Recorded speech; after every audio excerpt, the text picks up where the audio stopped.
श्रद्धा का दीपक भक्ति की ज्योति,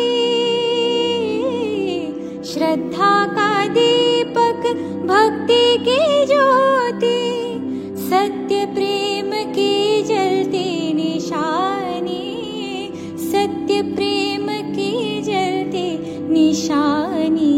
दीपावली मनाए सुहानी, दीपावली मनाए सुहानी। 21 अक्टूबर 2025 यह दिवाली बहुत ही खास है, क्योंकि यह दिवाली केवल दिवाली न होके द्विगुणित हुई है पूज्यपाद जगतगुरु रामानंदाचार्य नरेंद्राचार्य जी के जन्मोत्सव से। अखंड रामानंद संप्रदाय ने एक अनोखी दिवाली मनाई 21 अक्टूबर 1966, जिस दिन एक अवलिया ने इस धरा पर जन्म लिया। हम जैसे लाखों जीवों का जीवन उजागर किया, जो इन लाखों लोगों के अंतर मन पर राज करते हैं। उन्हीं की जन्मदिन पर हजारों लोग श्री क्षेत्र नानीस्थाम यहाँ एकत्रित हुए हैं, इस दिन का उत्सव मना रहे हैं। 20 अक्टूबर 2025 से ही इस उत्सव का शुभारंभ हुआ। रोज की तरह सांप्रदायिक पारंपरिक काकड़ आरती से उत्सव के पहले दिन की शुरुआत हुई। जन जमले काकड़ा कराया, जन जमले काकड़ा कराया, जन जमले काकड़ा कराया। फिर सुबह 9 बजे श्री सप्त चिरंजीव महामृत्युंजय याग के लिए प्रारंभ हुआ।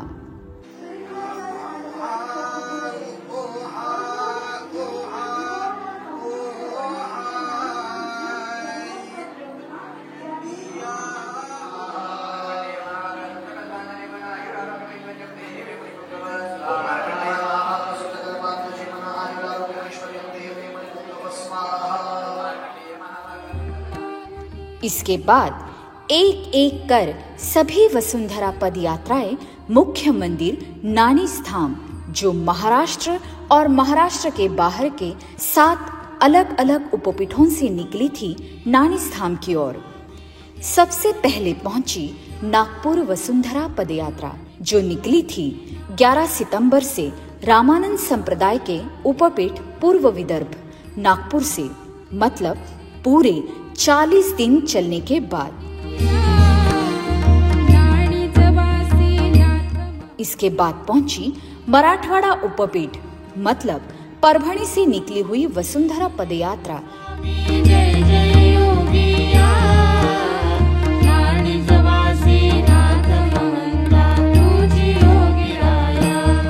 जो वहां से निकली थी 27 सितंबर 2025 को।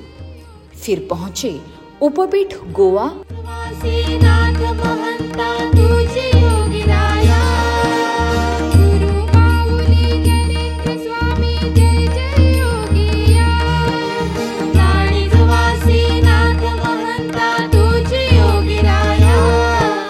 और मुंबई से निकले हुए वसुंधरा पदयात्रा, जो निकले थे 4 और 11 अक्टूबर से। इस प्रकार 7 में से 4 वसुंधरा पदयात्रा मुख्य पीठ श्री क्षेत्र नानीस्थाम पहुंच गए थे।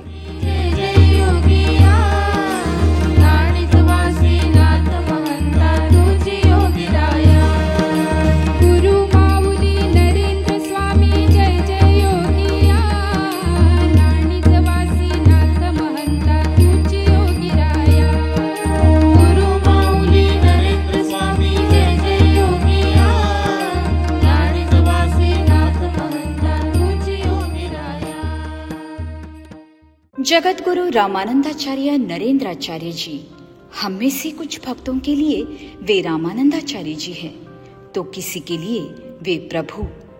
कोई प्रेम से उन्हें भगवान कह के पुकारे, तो कोई बड़े स्नेह से स्वामी जी कहे। नाम भले ही अलग अलग हो, या फिर संबोधने के स्वर अलग और कई प्रकार के हों, किंतु भाव मात्र एक ही है, प्रेम का, अटूट श्रद्धा का, अचल विश्वास व अनंत दृढ़ निष्ठा का। इस कलयुग में भी सैकड़ों मीलों का पथ पार करते हुए वो भी आज इतनी सारी सुख सुविधाएं होने के बावजूद अपार पीड़ा कष्ट सहते हुए मन में केवल एक ही आस लिए, केवल अपने प्रभु के दर्शन पाने की निस्वार्थ लालसा हृदय में समेटकर हजारों की संख्या में लोग अपने अपने स्थानों से मुख्य पीठ श्री क्षेत्र नाणीस्थान की ओर पैदल चलकर आए। क्या कहें इसे, प्रेम या फिर दीवानापन? इतना गहरा प्रेम आखिर क्यों? कारण उतना ही सटीक है, क्योंकि हमारे प्रभु केवल हमारे भगवान नहीं, बल्कि वे परमार्थिक जगत के अनभेदनीय सम्राट है। एक ऐसा राजा जो अपनी प्रजा पर समान प्रेम बरसाते हैं, किसी पर अन्याय नहीं होने देते, सभी को एक जैसा न्याय देते हैं, किसी को दुखी नहीं होने देते। हर एक भक्त के प्रेम, सेवा, अतः परिश्रम का फल उन्हें अवश्य देते हैं। हमारे राजा को शिस्त और अनुशासन अति प्रिय है, फिर वो निहित जीवन शैली में हो या फिर किसी भी कार्य में हो। वे प्रत्येक कार्य अत्यंत अनुशासित व नियोजन के साथ करते हैं, अतः उसे सफलतापूर्ण बनाते हैं। अब उदाहरण ही देखिए ना, इतना विशाल वारी उत्सव, विभिन्न दिशाओं प्रस्थान करने वाली 7 वसुंधरा पदयात्राएं, जिसमें हजारों श्रद्धालु जन पैदल चलकर आए, कहीं पर भी अव्यवस्था की छाया तक नहीं। इतना सुंदर और सशक्त आयोजन। अब संप्रदाय के अन्य उपक्रम ही देखिए, निरंतर महामार्ग पर चल रही एम्बुलेंस सेवा का उपक्रम हो या फिर निःशुल्क शिक्षा प्रदान करने वाली इंग्लिश मीडियम स्कूल हो, या देहदान जैसा विशाल अपितु संवेदन भरा उपक्रम हो, सब कुछ बड़ी सहजता से संजोते और संवारते हैं हमारे प्रभु। ये सब मेरे गजानन महाराज का है, यह कहकर उसी दास्य भाव से निस्वार्थ रूप से सब कुछ सहजता से निभाते हैं। ना कोई घमंड, ना कोई अहंकार, ना ही किसी चीज का श्रेय। सारा कार्य निस्वार्थ और निर्मल समर्पण, निस्पृहता के साथ निभाते हैं हमारे प्रभु। और हाँ, साथ ही वे उतने ही मजबूत और निर्भीड़ भी है। धर्म के लिए, धर्म रक्षा के हेतु निडर होकर दुनिया के समक्ष वे सिंह बनकर खड़े हो जाते हैं, और धर्म रक्षण के हेतु गगन को भी चीर दे ऐसी दहाड़ भी देते हैं। कभी वही सिंह अपने लाडलों के लिए गाय भी बन जाता है, अपने प्रिय बछड़ों को आध्यात्मिक शिक्षा का अमृतपान भी कराता है।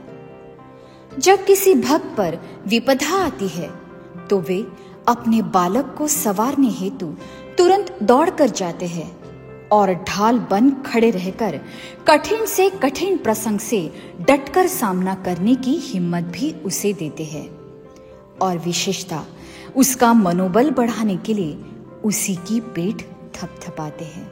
ऐसे हैं हमारे अद्वितीय राजा, जो केवल परमात्म के ही नहीं अपितु अनुशासन के, वात्सल्य के, सत्व गुण के और हाँ, निस्वार्थ समाज सेवा के भी सम्राट है।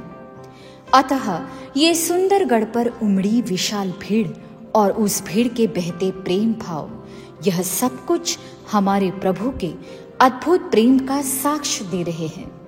द्वितीय सत्र में रामानंद संप्रदाय के उत्तीर्ण हुए प्रवचनकारों को सनद प्रदान करने का समारोह अत्यंत जोश के साथ आनंद भरे वातावरण में संपन्न हुआ। इसके पश्चात सांझारती संपन्न हुई। प्रथा के अनुसार पूजन विधि संपूर्ण कर शेजारती भी शुभ समय पर ही की गई, और इसी के साथ उत्सव का पहला दिवस मंगलमय रूप से संपन्न हुआ। अतः दूसरा दिन अर्थात कार्यक्रम का सबसे महत्वपूर्ण दिवस 21 अक्टूबर 2025, असल में ये लक्ष्मी पूजन का दिन, मतलब दिवाली का सबसे विशेष पर्व और इससे भी अधिक महत्वपूर्ण दिवस था हम सभी के लिए, अर्थात हमारे प्रिय पूज्यपाद रामानंदाचार्य जी का पावन जन्म दिवस। इसी शुभ दिन का आरंभ भी अत्यंत मधुर भावपूर्ण काकड़ आरती के सुरों से हुआ। गजानना गजानना संत शेगावीचा महाराणा, गजानना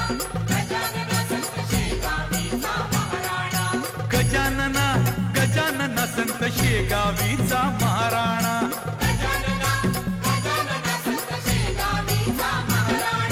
गजानना गजानना संत शेगावीचा महाराणा।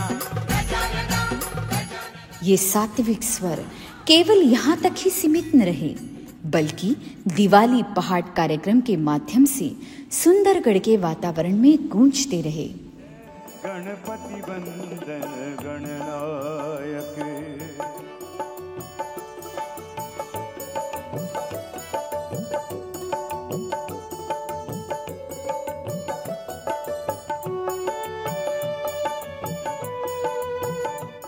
इस दिव्य एवं मंगल स्वरों ने संपूर्ण सुंदरगढ़ में जैसे 4 चांद लगा दिए। इसी समय सभी भक्तों को स्वादिष्ट दिवाली फराळ का प्रसाद प्रदान किया गया। सभी भाविक जन इस दिवाली फराळ का परम आनंद दिवाली पहाड़ के मधुर स्वरों के साथ ले रहे थे। निराला हे मूषक वाहन तेरो, तू ही जग का रखवाला, तेरी सुंदर मन में तेरी। अतः कुछ क्षण विश्रांति के उपरांत बाकी 3 उपपीठों से मतलब उपपीठ तेलंगाना, नासिक और पुणे 3 पीठों की वसुंधरा पदयात्रा भी मुख्य पीठ श्री क्षेत्र नाणीस्थान पहुंची। उनका स्वागत भी भव्य रूप से उत्साह तथा झनकारों के साथ किया गया। इसके पश्चात पूर्व दिवस से प्रारंभ हुआ श्री क्षेत्र सप्त चिरंजीव महामृत्युंजय याग विधि पूर्वक संपन्न किया गया। ततो नो अभयं कुरु शन्नः कुरु पराजाभ्यो भयं नः पाशुभ्यः। अनंत विभूषित जगद्गुरु रामानंदाचार्य श्री स्वामी नरेंद्राचार्य जी की जय, श्री स्वामी नरेंद्राचार्य जी की जय। दोपहर 3 बजे वेद मंत्र घोषों के साथ और 4 वेदों के आचार्यों के मार्गदर्शन में श्री लक्ष्मी पूजन संपन्न हुआ। इस पावन अवसर पर उपस्थित प्रत्येक भक्त ने अपनी साथ लाई हुई श्री लक्ष्मी माता के प्रतिमा का तथा अपने नारायण स्वरूप पूज्यपाद रामानंदाचार्य नरेंद्राचार्य जी का पूजन अत्यंत भक्तिभाव पूर्वक संपन्न किया।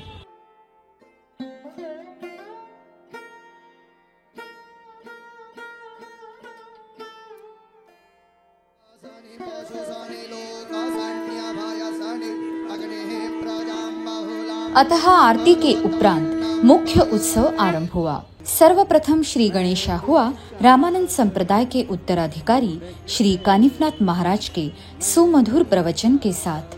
उन्होंने अपने मधुर वचनों से भाविकों को आध्यात्मिक रस से मंत्र मुग्ध किया। मैं कैसे आऊं आपके दरबार में? आपने जब मुझे यहाँ भेजा सजा के सूझबूझ दे के, बिल्कुल जैसे नया नूतन, जैसा तू है जैसा वह है। कौन है वह जिसने हमें भेजा है? वो जैसा है ना, पानी जैसा, वह कोई रंग ही नहीं पकड़ता अपने बीच में। उसमें कितने भी रंग डालो वो सब रंगों को शामिल करता है, मगर वह खुद उस रंग में नहीं उतरता। जिसने हमें भेजा है, जिस अस्तित्व से हमें जन्म मिला है, जिस अस्तित्व से हमने ये अंशात्मक रूप धारण किया है, जो उसका ही अंश है, अब उसके पास वापस जाने का समय आया है। उसने हमें ऐसे ही नहीं भेजा, उसने हमें इसीलिए भेजा है कि वो कहता है कि तू शेर का बच्चा है, शेर जैसे बन के वापस आ। समझ में आया? शेर का बच्चा है। शेर यानी वो, शेर यानी जंगल का राजा। इस अस्तित्व का राजा वह ब्रह्म है और उसने कहा है कि तू मेरा अंश है, मैं तुझे भेज रहा हूं तेरी कारागिरी होने के लिए। तू जा और मैंने ही बनाए हुए कारागिरी से तू सीख के आ। मुझे उम्मीद है कि तू मेरे ही जैसे बन सकता है, क्योंकि तेरे अंदर जो दौड़ रहा है ना वो मेरा ही खून है।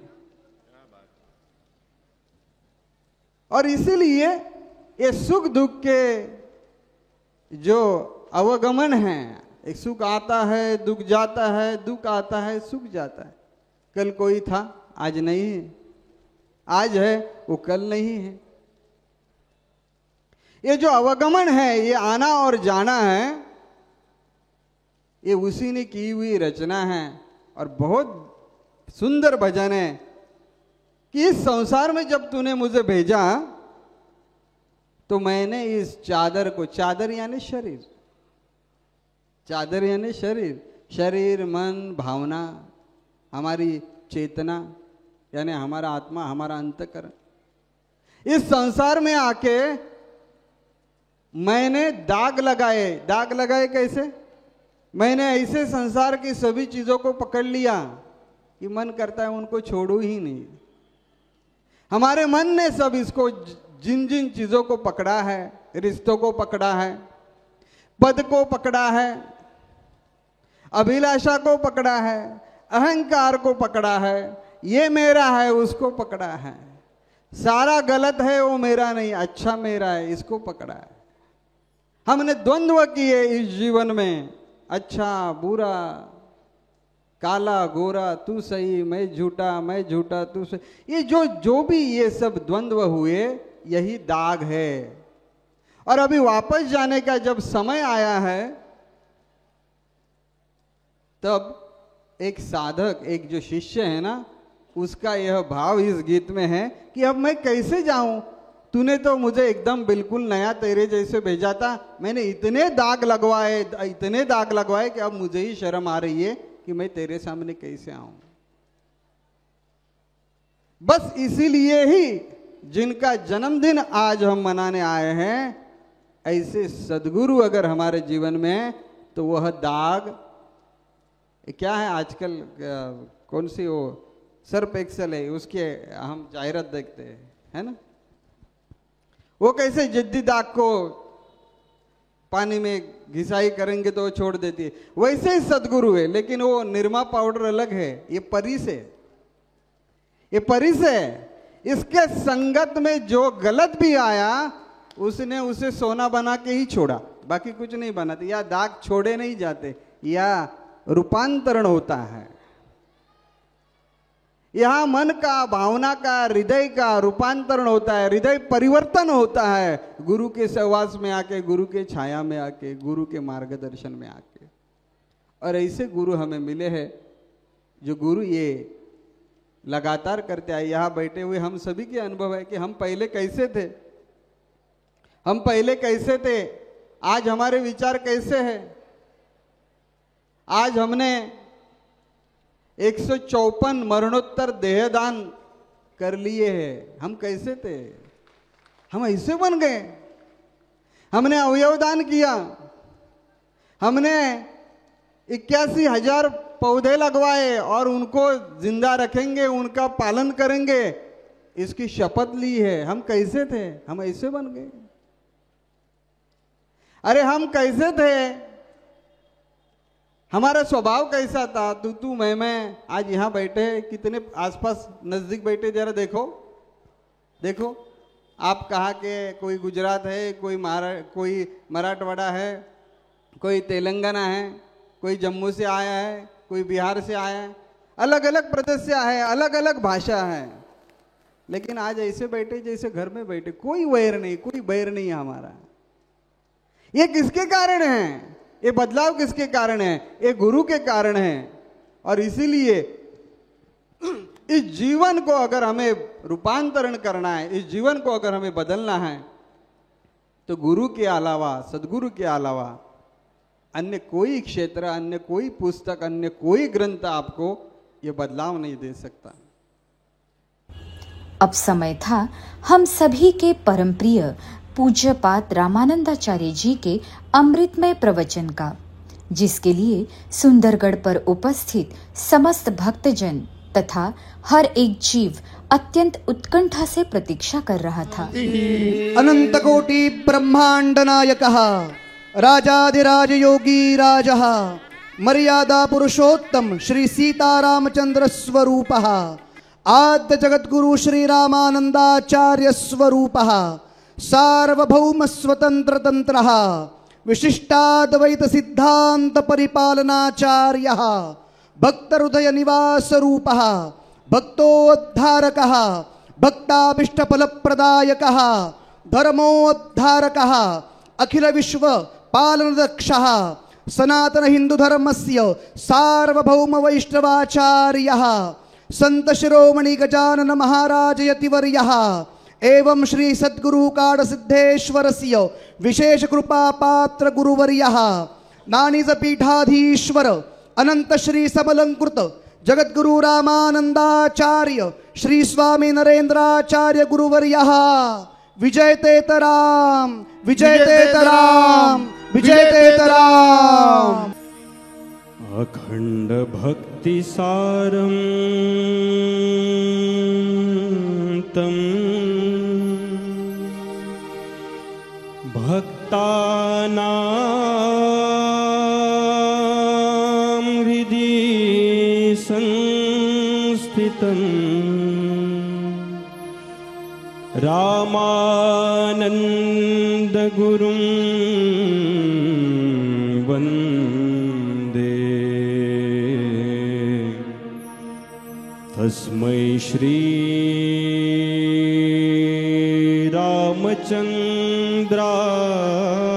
रामचंद्राय नमः। सद्गुरु काड सिद्धेशम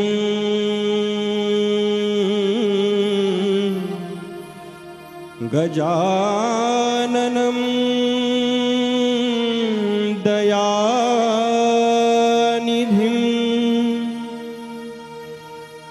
तयो कृपानुग्रहेण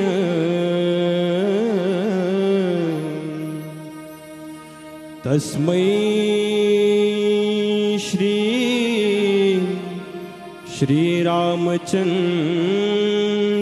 रामचंद्राय नमः।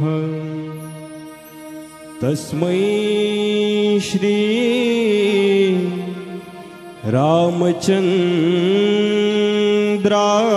रामचंद्राय नमः। तस्मै श्री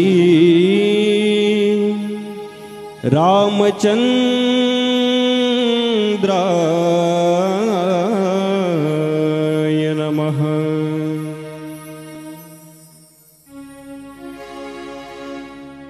जय श्री राम जय जय राम गुरु रामानंद जय श्री राम।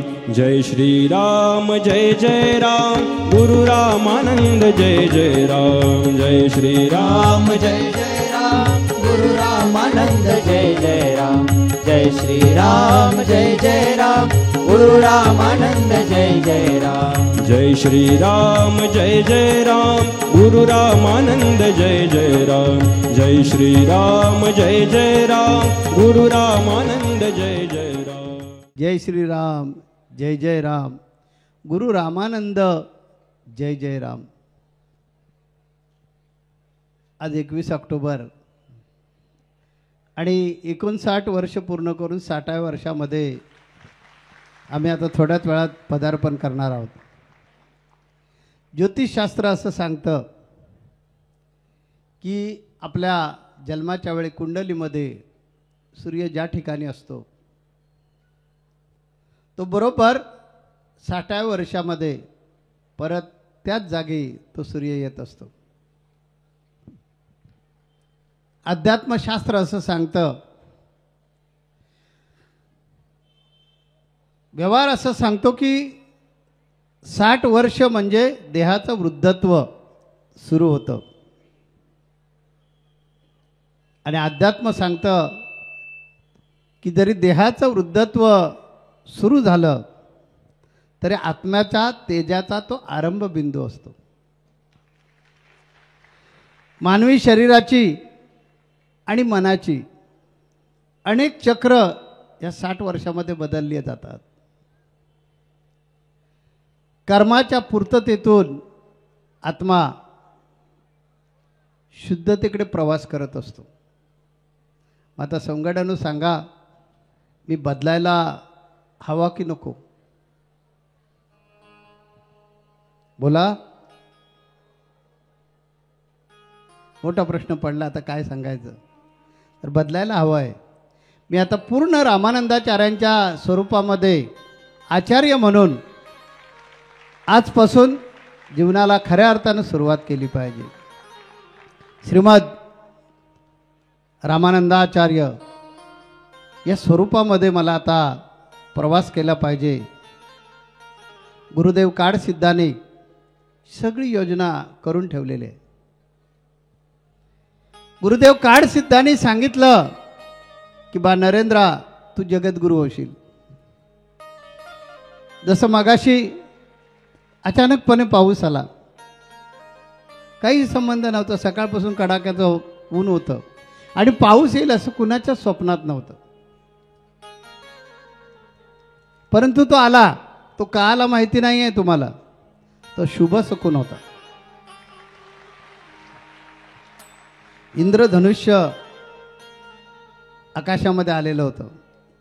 आल्या आल्या मला एक शुभ संकेत आला की आम्ही वरती व्यासपीठावर ज्यावेळी येत होतो त्यावेळी माझी नात कुठेतरी होती, ती पटकन आली आणि माझा तिने हात पकडला, कारण मी लक्ष्मी पूजनला येणार होतो.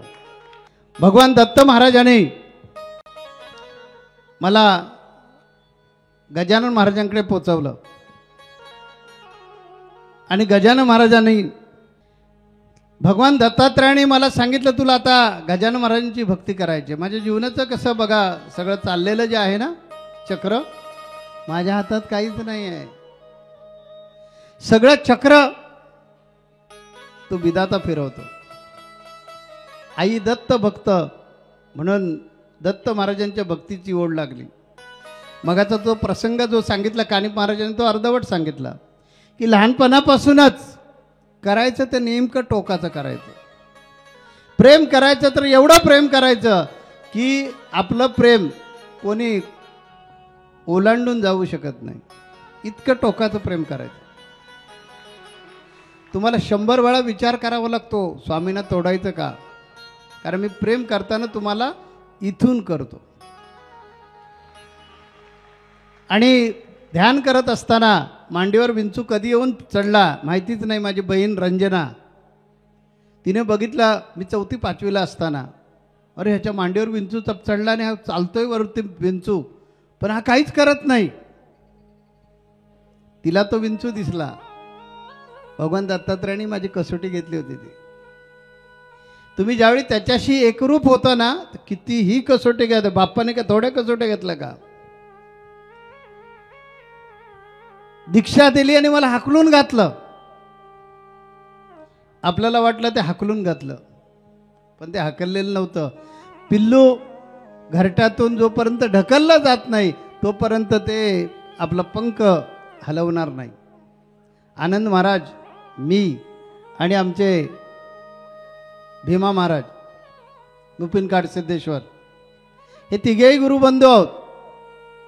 त्या दोघांची जी आध्यात्मिक बैठक आहे ती वेगळी आहे आणि माझी आध्यात्मिक बैठक वेगळी आहे. मी त्याच गुरूंचा चेला आहे. पण बाप्पांना हे घडवून आणायचं आहे. बाप्पांना धर्माचा राजा बनवायचा आहे. हिंदू धर्माला एक वेगळ्या प्रकारचं तेज देण्याचं काम त्यांना आपल्या शिष्याकडून करून घ्यायचं आहे. आणि म्हणून बाप्पानीच केलेली ती युक्ती होती आणि म्हणून ढकलून दिलं. आणि इतकं काही बोलत बसले, इतकं काही बोलत बसले, पाहत होते काय करत होते. पण यचकिंची ती प्रेम बाप्पांवरचं ज्यावेळी कमी झालं नाही हे खात्री पटली अनेक उदाहरणावरून. मागे आपण ऐकलेलं आहात की सुनील साळवींनी सांगितलं गगनगिरी महाराज किती कौतुक करतात मी एका वाक्यातच उत्तर दिलं. ज्या शाळेमध्ये मी गेलोच नाही त्यांनी 100पैकी 200 मार्क देऊन उपयोग काय? ज्याच्या वर्गात बसलो, ज्याच्या शाळेत गेलो, त्यांनी पेपर बघितला असता आणि नुसता 0 दिला असता तरी मी खुश.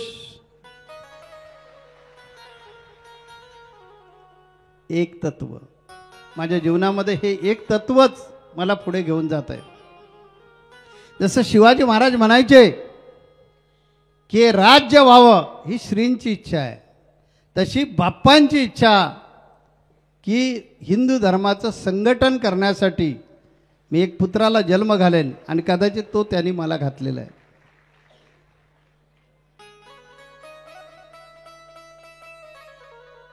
तर 2000 साली बाप्पांनी सांगितलं, त्यावेळेला मगाशी मी बोललो तशा प्रकारे, ते बघा ते पाठीमागून सांगता येतात परत, बोल की त्या ढगाचं म्हणून. त्या ढगावरून गेलो होतो ना मी. अचानकपणे ढग आले, ध्यानी मनी नसताना, आणि पाऊस पडला, इंद्रधनुष्य दिसलं असं मी सांगितलं ना, आणि विसरलो होतो. बाप्पांनी सांगितलं इंद्रधनुष्यावर ये. कोण म्हणतो की देव भेटत नाही? कोण म्हणतो देव बोलत नाही? कोण म्हणतो देव आपल्याबरोबर येत नाही? फक्त काय नामदेव महाराजांबरोबर देव आले असं नाही.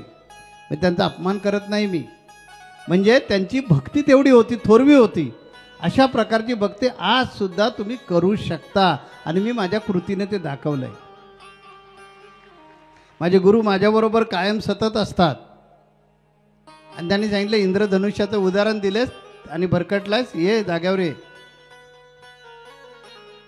त्यांना कौतुक करायला फार आवडतात. आमचे अनेक फोटो आहेत, तिथे कसे लाड करतात ते असं. अरे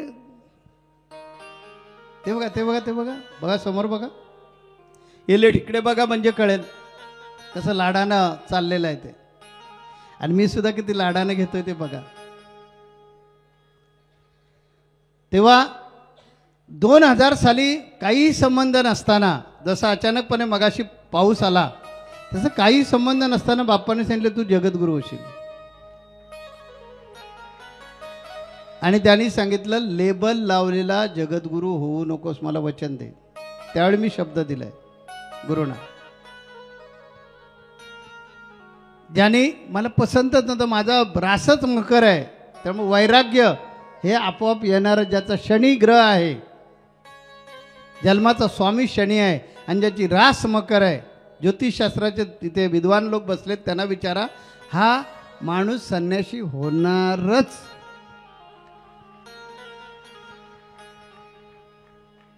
आणि ती इच्छा होती, पण बाप्पाने ती पूर्ण करून दिली. संसारात जा, आणि मला सांगितलं की तू संसारात राहून जे करशील ना ते मलाही जमणार नाही, कारण मी संन्यासी माणूस, मी केलं तर कौतुक नाही आहे. संसारात राहायचं, संसारातल्या चिखलामध्ये काम, क्रोध, मद, मत्सर, मोह, माया या विकारांच्या चिखलामध्ये राहून स्वतःला निर्लेप ठेवणं ही फार मोठी साधना आहे. आणि जर तुझ्यावर गुरुकृपा झाली तर ते तुला शक्य आहे. मला प्रचंड संन्यासाची इच्छा. आज मी पूर्णतः मनानं संन्यासीच आहे. फक्त बाप्पांचा शब्द आहे संसारात राहा. ताईनं विचारलं, कानिप महाराजांना विचारलं तर ते नक्की सांगतील की मी संन्यासी की ग्रस्ती आहे. मला ह्याच्यात कशातच इंटरेस्ट वाटत नाही, मला तुमच्यामध्ये इंटरेस्ट आहे. मला तुमच्या संपत्तीमध्ये मोह नाही आहे. ही जी नररत्न जन्माला येणार आहेत त्या खजिन्याचा मला मोह आहे. तर परवा बाप्पांनी सांगितलं, अरे 59वं वर्ष सुरू होतं आहे, आता संपतंय, 60व्या वर्षामध्ये पदार्पण करायचं आहे. त्यामुळे 60व्या वर्षाच्या पहिल्या दिवसापासूनच आचार्यांच्या भूमिकेमध्ये राहायचं. गुरु वाक्य मंत्रमूलम. त्यामुळे उद्यापासून तुम्हाला संप्रदायामध्ये भरपूर चेंज झालेला दिसणार आहे. विठ्ठल पंतांना सांगितलं संसारात जायचं, काही नाही, काय होणार आहे ते विठ्ठल पंतांना माहिती होतं. आले ना गुरु वाक्य मंत्रमूलम. आज आपल्याला आश्चर्यात म्हणजे अचानकपणे धक्का बसला, ही प्रवचनाची स्टाईल काय चालू झाले. ही आता यापुढे अशीच तुम्हाला प्रवचनाची स्टाईल बघायला मिळणार. तेव्हा गुरुदेवांचा आदेश आहे की रामानंदाचार्यांच्या स्वरूपामध्ये यापुढे आता कार्य करायचं आहे. ज्यावेळी मुलगा चतुर्भुज होतो तो वडिलांसमान होतो, तसं बाप्पांचा आदेश आहे की मलाच रामानंदाचार्यांच्या स्वरूपामध्ये बघायचं आहे आणि हे माझं कार्य चालू करायचं आहे. आणि म्हणून हा बदल तुम्हाला सगळ्यांना दिसतोय. आता रामानंदाचार्य मी 20 वर्षानंतर तुम्हाला सांगतोय. 21 ऑक्टोबर 2005 साली मला रामानंदाचार्यांच्या गादीवर त्यांचा उत्तराधिकारी म्हणून बसवला. त्यावेळी मी कधी त्याचा उल्लेख केला नाही. का? तर मला ते कृतीतून दाखवायचं आहे की मी रामानंदाचार्यांचा खरा वारस आहे. मी गादीचा वारस नाही फक्त, तर विचारांचा पण वारस आहे. आणि ते मला आज सांगायचं आहे. म्हणून आद्य जगद्गुरू रामानंदाचार्य आहेत तरी कोण? तर इसवी सन 1300 मध्ये माघ कृष्ण सप्तमीच्या दिवशी भगवान प्रभू रामचंद्र वाराणसी येथे प्रकट झाले रामानंदाचार्यांच्या स्वरूपामध्ये. हे रामानंदाचार्य जे आहेत, हे रामानंदाचार्य थोर समाजसेवक, थोर धर्मसुधारक होते. त्यांनी वेदांत, भक्ती आणि मानवता यांचा त्रिवेणी संगम घडवणारे हे महामानव आहेत. त्यांनी वेदांत जो कठीण आहे, सर्वांनाच तो समजणार नाही, तो वेदांत सोप्या भाषेत सांगितला, जो तुम्ही आध्यात्मिक शाळेमध्ये ऐकता.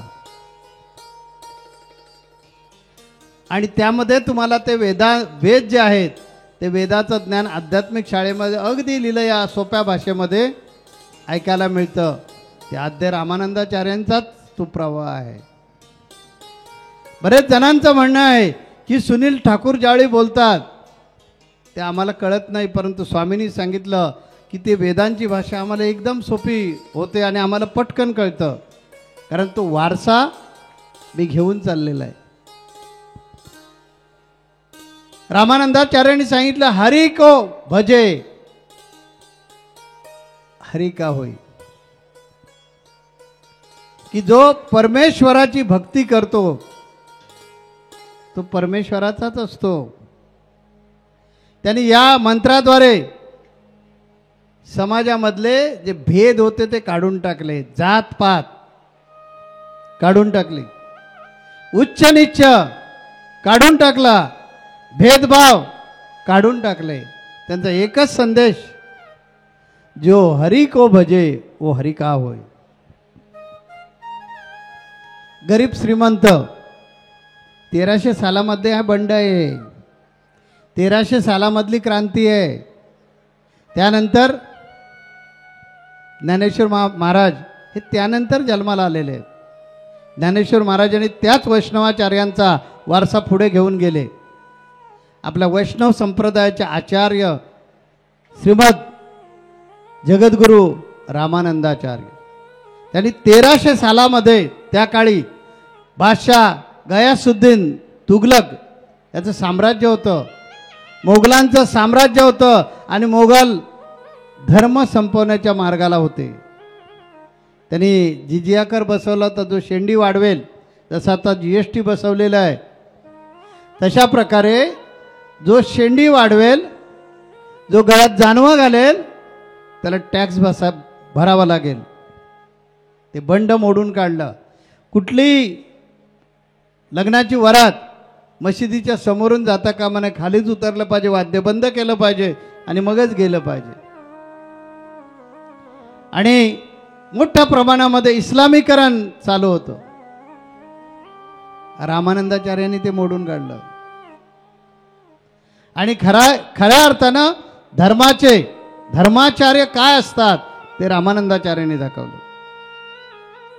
त्या काळामध्ये म्हणजे वेद काळापासूनच आलेली पद्धत आहे. ब्राह्मण, क्षत्रिय, वैश्य आणि शूद्र ही वर्ण व्यवस्था त्यांच्या त्यांच्या कलांचा, गुणांचा विकास होण्यासाठी निर्माण केलेली वर्ण व्यवस्था इसवी सन 1200-1300 सालामध्ये त्याने जातीचं रूप घेतलं होतं. म्हणजे जसं काही राजकीय लोक म्हणतात की वरती 1 रुपया दिला की खाली 17 पैशापर्यंत पोचतात, तशा प्रकारे वेदांमधून निर्माण झालेली वर्ण व्यवस्था ही समाजाचं सबलीकरण करण्यासाठी, समाजाचं सुदृढीकरण करण्यासाठी निर्माण झालेली वर्ण व्यवस्था की जो ज्ञान देतो तो ब्राह्मण, जो लढवय आहे, जो टोळ्यांचं रक्षण करू शकतो तो क्षत्रिय, जो व्यापार उदीम करू शकतो तो वैश्य, आणि ज्याला यापैकी काहीच करता येणार नाही तो शूद्र.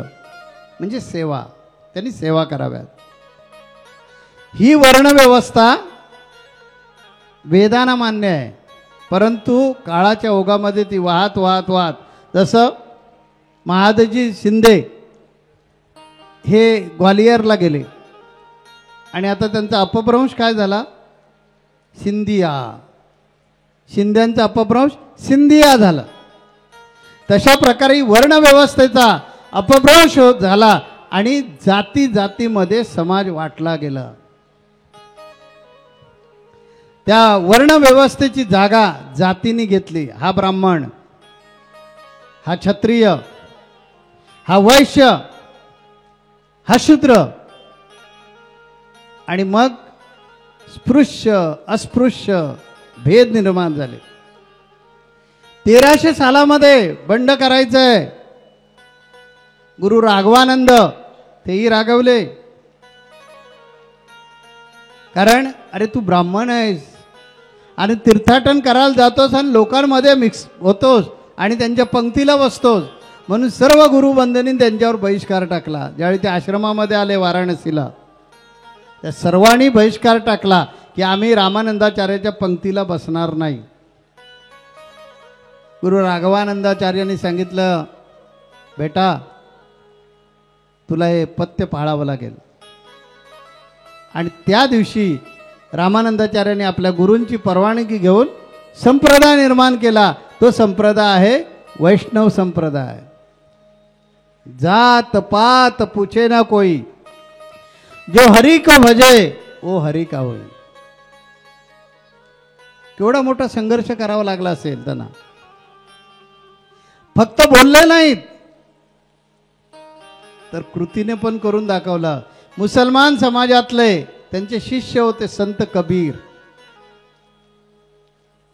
सेना न्हावी, शूद्र न्हावी म्हटल्यानंतर शूद्र मध्ये येतात. धन्ना, त्याचबरोबर रविदास म्हणजे चर्मकार, अशा अनेक समाजातल्या लोकांना त्यांनी घडवलं आणि संदेश सांगितला की जात पात पूछे ना कोई, जो हरि को भजे वो हरि का होई. त्यांनाही अधिकार आहे अध्यात्म शिकण्याचा, त्यांनाही अधिकार आहे मोक्ष मिळवण्याचा. आणि जणू काही बंड उभारलं. आणि हा असा वैष्णवाचार्य समाजामध्ये हळूहळू पसरू लागला. त्यांचं म्हणणं होतं भक्ती, आत्मज्ञान हे जन्मावर ठरत नाही, आचरणावर ठरतं. आणि त्यामुळेच झाला महार पंढरीनाथ आपण जे म्हणतो ते त्यामुळेच म्हणतो. हे सर्व उपकार श्रीमद जगद्गुरु रामानंदाचार्यांचे आहेत. त्यांनी सर्वात लोकांना दीक्षा दिली, सर्व जातीच्या लोकांना दीक्षा दिली. संत कबीर होते, रैदास होते, पिपास होते, सेना न्हावी होते, धन्ना होते, सुरदास होते, नाबादास होते, पद्मावती होती. म्हणजे त्यांनी एवढी मोठी क्रांती केली. बोलणं सोपं असतं, परंतु त्याच्यासाठी क्षमता लागते. त्या काळी संघर्ष करायचा आहे. आणि रामानंदाचार्यांनी काय केलं की या सर्व संतांच्या माध्यमातून एकत्वाचा धर्म स्थापन केला. त्याला विश्वबंधुत्वाचं त्याच्यामध्ये मूळ आहे. म्हणून आज जो वारकरी संप्रदाय आपण म्हणतो ना, हा वारकरी संप्रदाय असा कुठूनही आकाशातून आलेला नाही. हा वैष्णव संप्रदायाची शाखा आहे. आद्य जगद्गुरू रामानंदाचार्यांनी निर्माण केलेला जो वैष्णव संप्रदाय, वैष्णव संप्रदायातून आलेली वारकरी संप्रदायाची शाखा आहे. आणि तिथे बघा काला करतो आपण, है ना महाराज, काला करतो. कसला काला करतो? अज्ञानाचा काला करतो, जातीपातींचा काला करतो, भेदाभेदांचा काला करतो. आणि एकत्व आपण शिकवतो की सर्वांमध्ये एकच तत्व आहे, त्या तत्वाचं नाव आहे परमात्मा. हे काम रामानंदाचार्यांनी केलं. श्रीमद रामानंदाचार्यांनी विशिष्टाद्वैत सिद्धांत जो आहे त्याचे ते महान प्रवर्तक आहेत. आचार्य रामानुजाचार्य, रामानंदाचार्यांच्या अगोदर या वैष्णव संप्रदायामध्ये रामानुजाचार्य होऊन गेले की जे 11व्या शतकामध्ये निर्माण झाले. त्यांनी विशिष्टाद्वैत सिद्धांत निर्माण केला. आणि तोच सिद्धांत भगवान श्रीमद जगद्गुरू रामानंदाचार्यांनी 13व्या शतकात पुन्हा पुनर्जीवित केला. हा विशिष्टाद्वैत सिद्धांत, विशिष्टाद्वैत सिद्धांत म्हणजे आहे तरी काय?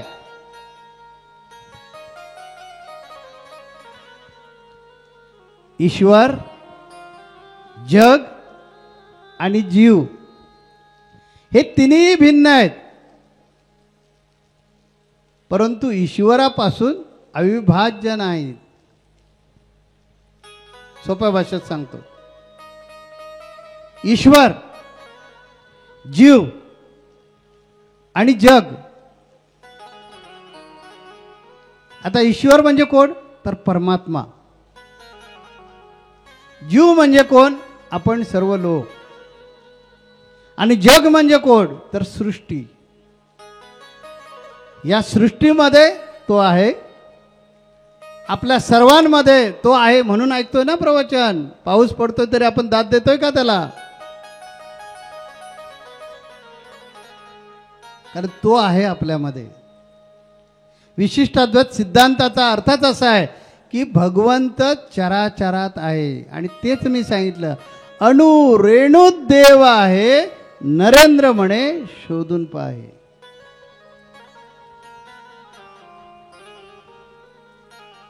हा विशिष्टाद्वैत सिद्धांत रामानंदाचार्यांनी आपल्याला दिला आणि सांगितलं की जातीपातीमध्ये, स्पृश्य अस्पृश्यतेमध्ये, सोहळ्या ओळ्यामध्ये देव शोधू नका. देव बोंबी हिरा मस्तकी तुरा असा भेटणार नाही. अक्कलकोट स्वामींना आंबे घेऊन जाणाऱ्या माणसाला देव कसा भेटला?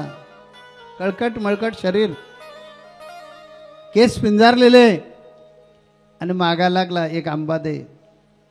हट, मी सोहळ्यात आहे. कंबरड्यात लाथ घातली, कारण कंबरड्यात लाथ घालताना त्या भक्ताच्या मनात हा विचारच नव्हता की ते स्वामी समर्थ असतील. आमचा विशिष्टाद्वैत सांगतो, सिद्धांत सांगतो की प्रत्येकामध्ये देव बघायला शिक. तर हे विशिष्टाद्वैत सिद्धांताचे अनभिक्षित सम्राट आहेत. त्यांनी भक्ती मार्गाला ज्ञान मार्ग आणि कर्म मार्ग याच्यापेक्षा जास्त महत्त्व दिलेलं आहे. कारण ज्ञान मार्गामध्ये प्रत्येक गोष्ट तार्किक दृष्ट्या तपासणार, आणि कर्म मार्गामध्ये त्या कर्माचं फळ काय मिळणार हे पाहणार. भक्ती मार्गामध्ये असं काहीच नाही. भुकेला रुद्राक्षाच्या गळ्यात माळा, नको त्रिकाळी स्नान, भुकेला भक्तीला. हा भगवान या भक्ति मार्गामध्ये भक्तीला भुकेलेला है.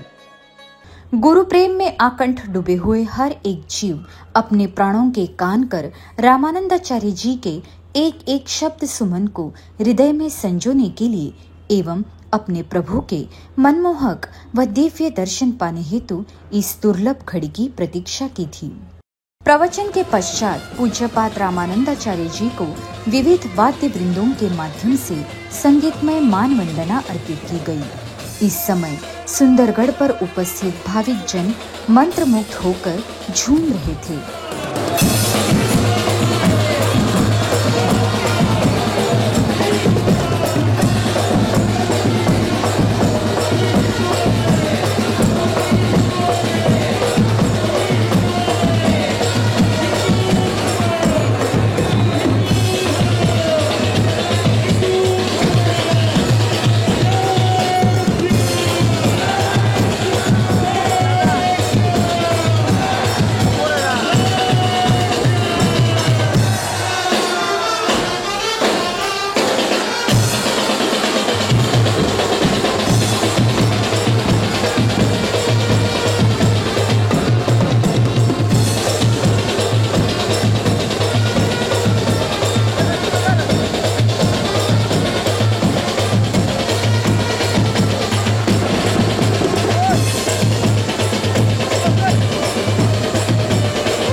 और स्वयं प्रभु अपने लाडलों को अत्यंत आनंद तथा प्रेम से निहार रहे थे। संपूर्ण वातावरण भक्ति और उल्लास से भर उठा। अतः तुरंत ही 59 दीप प्रज्वलित कर भव्य थाली में सजाया गया और प्रभु रामानंदाचार्य नरेंद्राचार्य जी का मंगल औक्षण किया गया। इस समय उपस्थित असंख्य भाविकों ने भी लक्ष्य दीपों से प्रेम पूर्वक प्रभु का औक्षण किया। इन दिव्य क्षणों से भरपूर उत्सव के पश्चात प्रभु ने सभी भाविकों को अपने कर कमलों से और अमृत भरी वाणी से शुभ आशीर्वाद प्रदान किए। सर्व भक्तगणाने आणि माझे या जन्मोत्सवाच्या निमित्ताने गुरुबंधू आलेले आहेत। हे सर्व गुरुबंधू, तुम्ही सर्व नातेवाईक आणि सर्व भक्तगण या सर्वांच्या उपस्थितीमध्ये आणि आमचे वेद संपन्न चौचे गुरु व्यासपीठाचे जे आचार्य आहेत, ह्या सर्व ब्रह्मवृंदांच्या साक्षीनं आजचा जन्मोत्सव आपण अतिशय दिमाखामध्ये साजरा केलेला आहे। स्वर्गामध्ये सुद्धा कदाचित त्याची नोंद होईल अशा प्रकारचं तुमचं जे उत्कट प्रेम आहे, त्या उत्कट प्रेमानं मी भारावलेलं आहे। माझ्याकडे शब्द नाही आहेत, फक्त मी आजच्या प्रसंगी एवढंच बोलेन, आय लव्ह यू।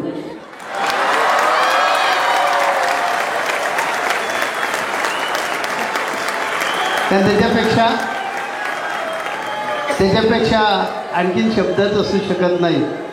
इतकं तुमचं जे प्रेम आहे आणि या प्रेमाच्या ऋणामध्ये तुम्ही मला बांधलेला आणि म्हणून मी गजानन महाराजांकडे सांगितलं की पुन्हा पुन्हा जन्म द्यावा तुझ्या भजनी रंगाना।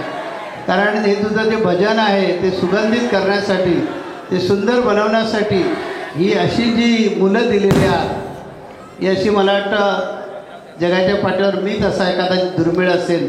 माझ्यावर बाप्पाची म्हणजे काळसिद्धेश्वर महाराजांची कृपा आहे आणि त्यामुळे तुमच्यासारखी रत्न माझ्या पोटी जन्माला घातली आणि मला तुमच्या रूपानं हा रत्नांचा खजिना दिलेला आहे.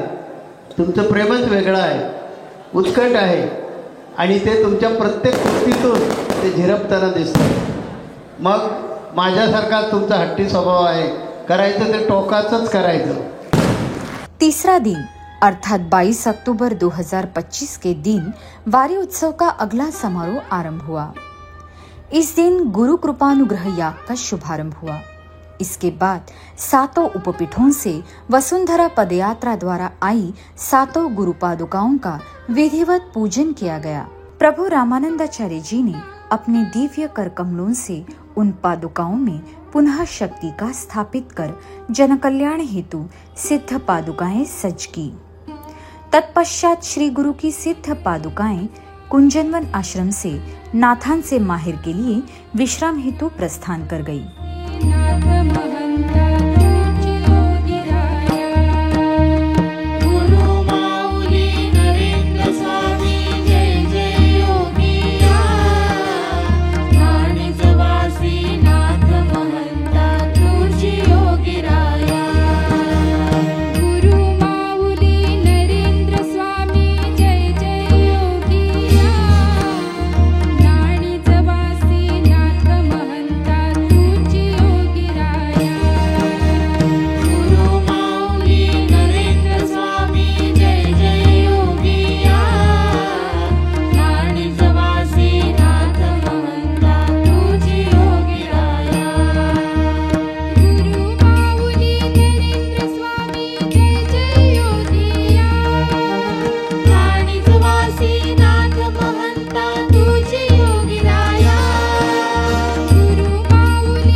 चौथे दिन 23 अक्टूबर 2025 अब सभी धाम यात्री अपने अपने उपपीठों की श्री गुरु की सिद्ध पादुकाएं लेकर वापस लौटने हेतु सज्ज थे. मुख्य पीठ नाणीधाम से लगभग 100 बसों का विशाल काफिला उपपीठों की ओर रवाना हुआ.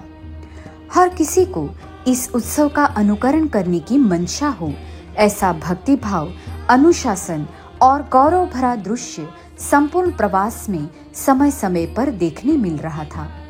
यह पावन नजारा देख हर किसी के हृदय में श्रद्धा का भाव जाग उठ रहा था. क्रमशः 7 पदयात्राएं अपने अपने उपपीठों पर पहुंची और 24 अक्टूबर को नव ऊर्जा से परिपूर्ण गुरुदेव की दिव्य सिद्ध पादुकाओं का मंदिरों में विधि पूर्वक पुनर्प्रस्थापन किया गया. जैसे हर उपपीठ पर यह एक भव्य महाउत्सव मनाया जा रहा था. तो आइए अब देखते हैं इन पावन क्षणों की कुछ मनोहर झलकियां.